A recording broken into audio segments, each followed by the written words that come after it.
जय हिंद दोस्तों। आज के सेशन में आप सभी का स्वागत है। आज हम प्राचीन भारत का इतिहास के एमसीक्यूज़ को कवर करने वाले हैं, जिसमें हम आज फर्स्ट सेशन में 25 क्वेश्चन कवर करेंगे और इसके बाद सेकंड सेशन में 25 क्वेश्चन को कवर करने वाले हैं। तो चलिए, फर्स्ट क्वेश्चन है, निम्नलिखित में से कौन सा या से प्रस्तर युगीन स्थल है? ए बुर्जहोम, 2 चिरांद, सी पय्यमपल्ली, 4 बागोर और 5th अतरंजी खेड़ा। अब मैंने आपके लिए जो क्वेश्चन फ्रेम किए हैं ना, मैंने कोशिश की है कि इसमें एलिमिनेशन मेथड से आप बनाने की कोशिश करें, क्योंकि काफ़ी सारे क्वेश्चन आपने देखा होगा एडीओ के एग्ज़ाम में एलिमिनेशन मेथड पर बेस्ड थे। तो व्यापम उस दिशा में आगे बढ़ रहा है, तो हमें भी उनके सपोर्ट करने चाहिए। ऐसे क्वेश्चन को इजीली हमें बनाने की कोशिश करनी चाहिए।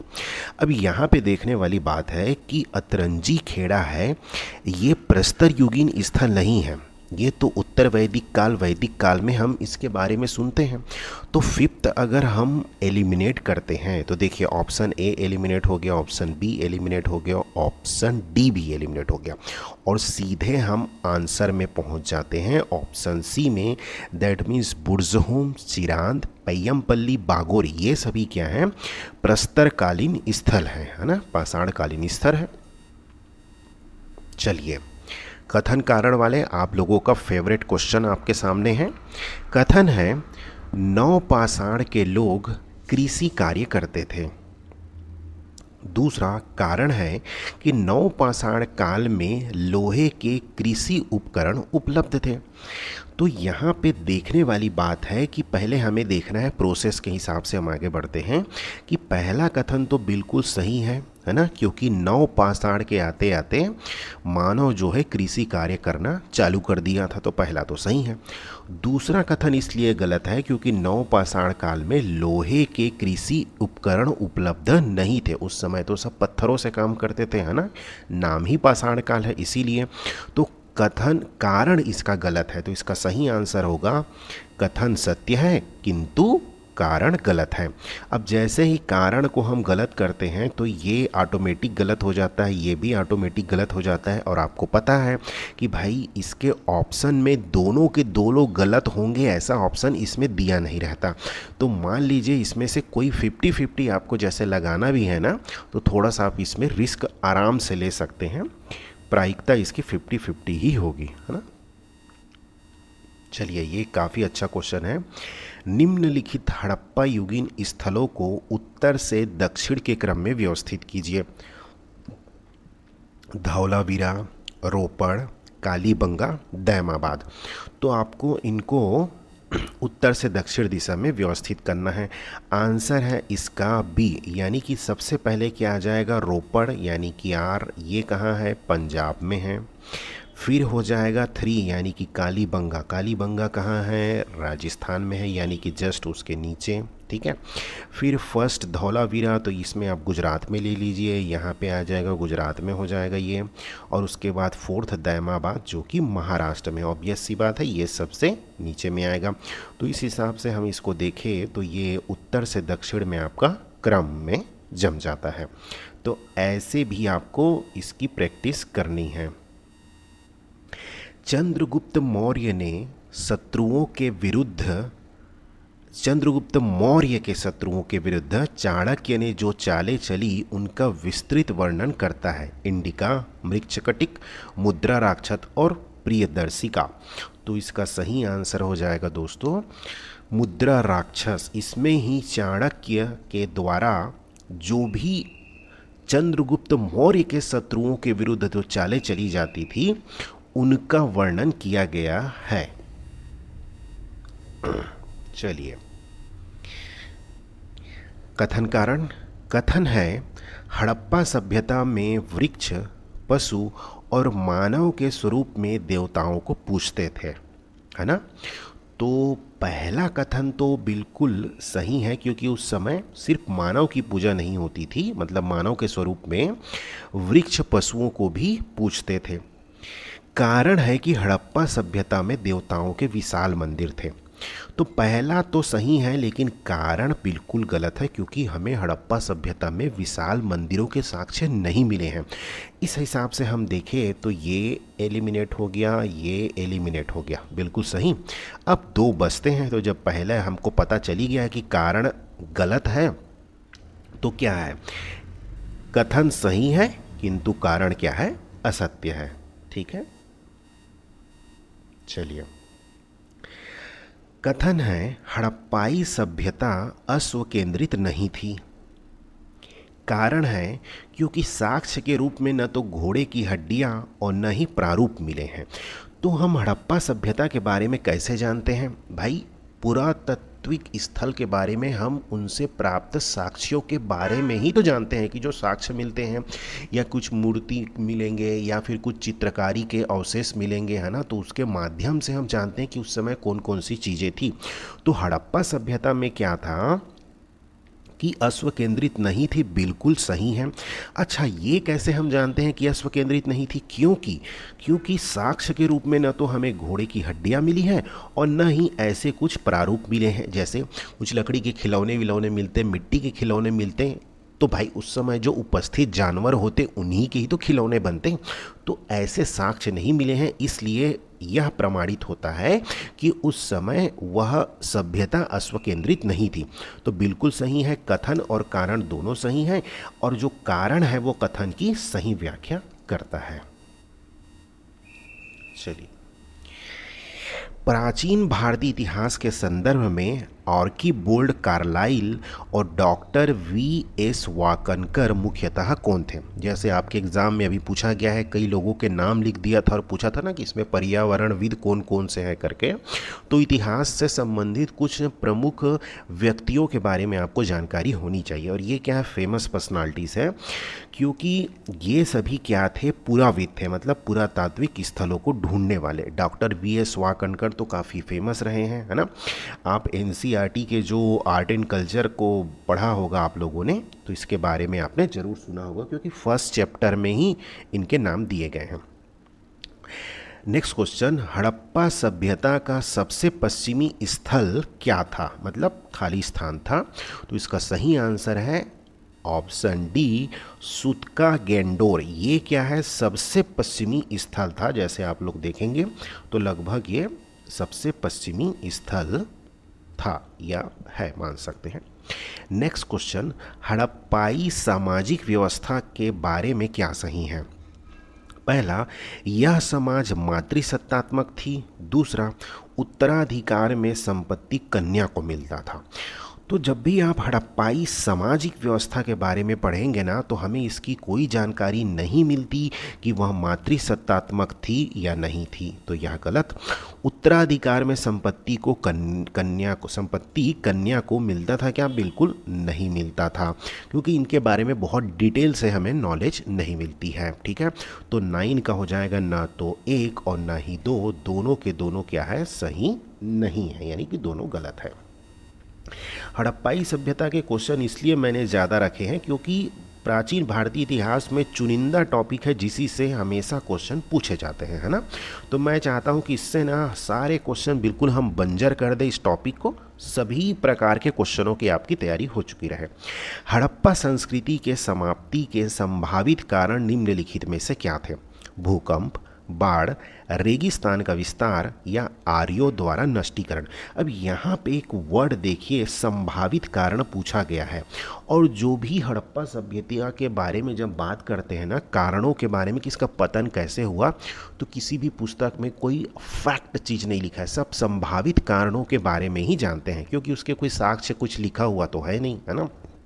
तो ये क्या है, ये सभी के सभी चारों कारण को क्या है, संभावित कारण मानते हैं, किसी की वजह से हड़प्पा संस्कृति की समाप्ति हुई।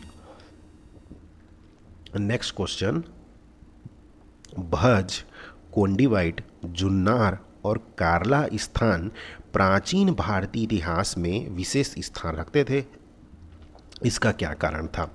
तो एक भी स्थान को आप जान लेंगे, जैसे कार्ला को आपने सुना होगा तो आप समझ गए होंगे कि ये सभी क्या हैं, बौद्ध गुफाएं वाले स्थल हैं। इन सभी स्थानों पर क्या है, बौद्ध गुफाएं मिली हैं। चलिए, निम्नलिखित में से कौन सा ऐसे हड़प्पा संस्कृति की विशेषताएं हैं? जैसा पहला है कांस की नर्तकी की मूर्ति, दूसरा है चिकने एवं चमकीले मृद भांड, तीसरा है सूती कपड़े के साक्ष्य, चौथा है लोहे के कृषि औजार। तो देखिए घुमा फिरा करके ना आपको हड़प्पा संस्कृति के संबंध में फंसाने की कोशिश की जाएगी लोहे के संबंध में बात करके, और आपको पता है कि हड़प्पा संस्कृति में लोहा बिल्कुल नहीं मिला है। तो हम इसको एलिमिनेट करते हैं। तो देखिए ये एलिमिनेट हो गया, इसमें चौथा है, ये एलिमिनेट हो गया, इसमें चौथा है, ये एलिमिनेट हो गया। तो हम सीधे पहुँचते हैं किसमें? ऑप्शन ए में, यानी कि 1, 2 एंड 3 में। तीनों की तीनों चीज़ें मिली हुई हैं। हड़प्पा संस्कृति की ये विशेषताएं हैं। प्राचीन भारतीय संस्कृति के संदर्भ में धातु मंजूषा की सही व्याख्या क्या है? ए मूल्यवान हीरा जड़ित डिब्बा, बी राजकीय खजानों में प्रयुक्त पात्र, सी विदेशी यात्रियों द्वारा दी गई भेंट, या डी स्तूपों के भीतर रखा डिब्बा। तो क्या है इसका सही आंसर? ऑप्शन डी, स्तूपों के भीतर रखा डिब्बा को हम क्या बोलते हैं? धातु मंजूषा बोलते हैं। क्योंकि इस डिब्बे में पहले क्या रखा जाता था? जो भी गौतम बुद्ध जी के अवशेष थे, उनके द्वारा यूज़ की जाने वाली वस्तुओं को सबको पवित्र माना जाता था, है ना, आज भी मानते हैं। तो उन वस्तुओं को उस बॉक्स में रखा जाता था। धातु मंजूषा एक प्रकार का बॉक्स रहता था, उस बॉक्स में रखते थे।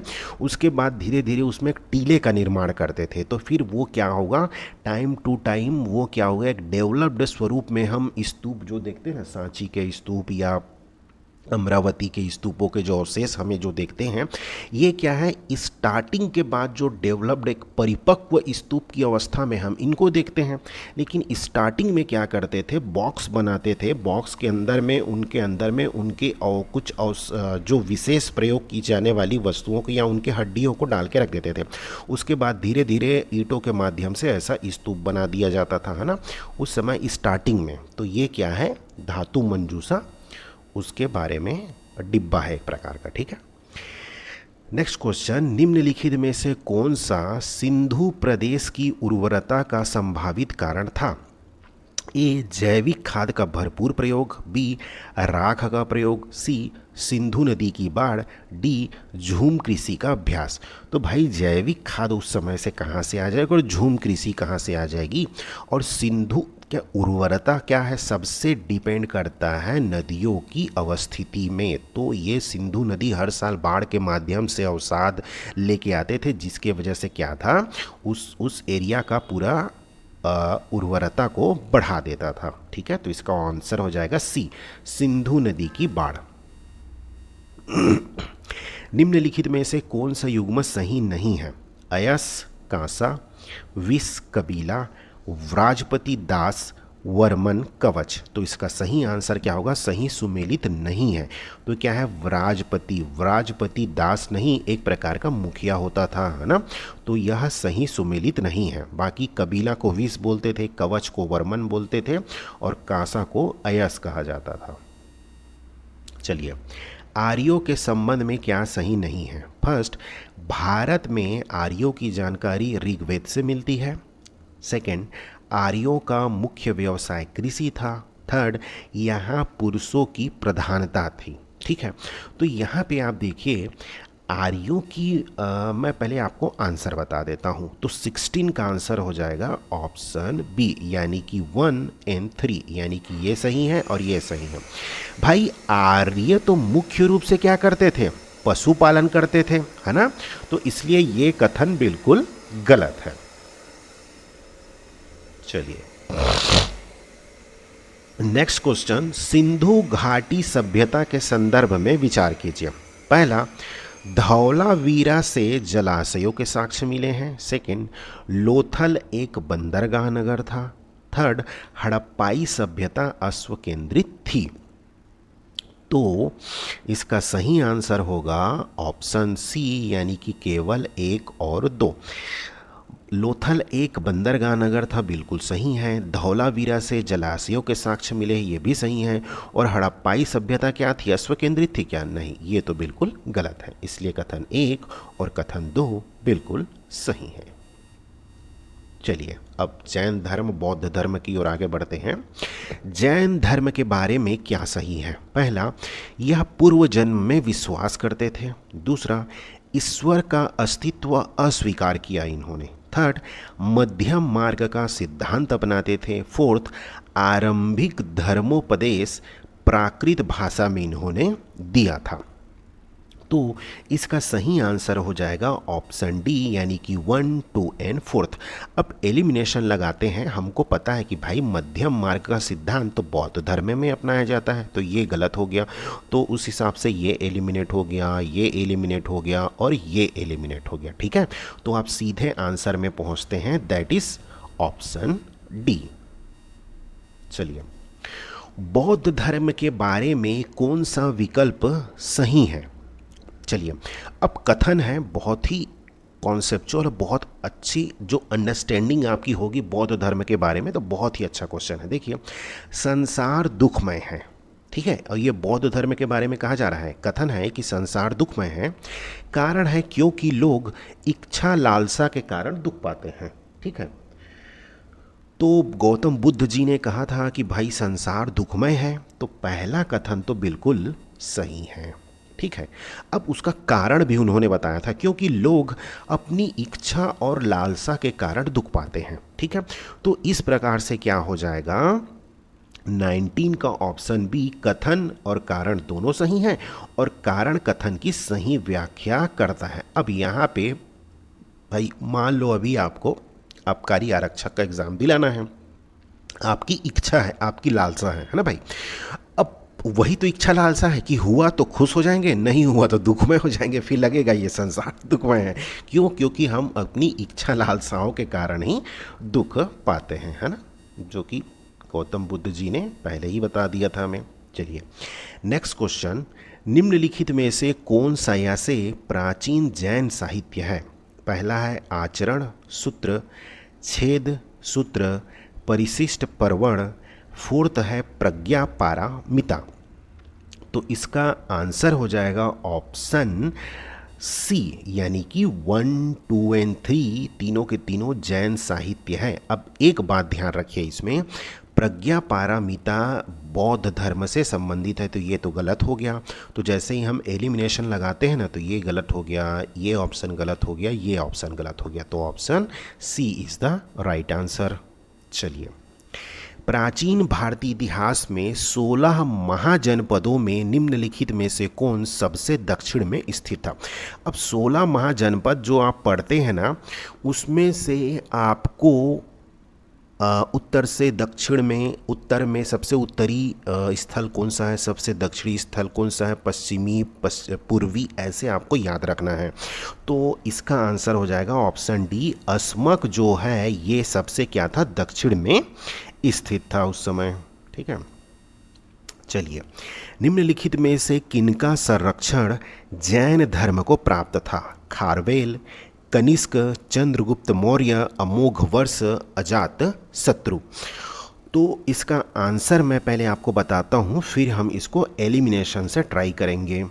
तो 22 का आंसर हो जाएगा ऑप्शन सी, यानी कि 1, 2, 3 4 एंड 5। अब देखिए यहाँ पे 2 नहीं है, 2 इसलिए नहीं है क्योंकि कनिष्क जैन धर्म को संरक्षण नहीं, बौद्ध धर्म को मानता था, बौद्ध धर्म को उसने संरक्षण दिया था। तो इस हिसाब से आप देखिए, तो 2 किस में है, ऑप्शन ए में, ये एलिमिनेट हो गया, ऑप्शन बी में ये एलिमिनेट हो गया, ऑप्शन डी में ये एलिमिनेट हो गया। मैंने ना ये क्वेश्चन मतलब थोड़े से डिटेल में इसलिए फ्रेम किए हैं क्योंकि ये सभी आपके ना एक हिसाब से नोट्स भी बन जाते हैं, है ना। क्या है कि जैसे अब कनिष्क नहीं है, अब ये चारों का नाम तो आपको याद हो गया ना कि ये चारों जैन धर्म को संरक्षण देते थे। इस प्रकार से ये छोटे छोटे आपके नोट्स भी बन जाते हैं।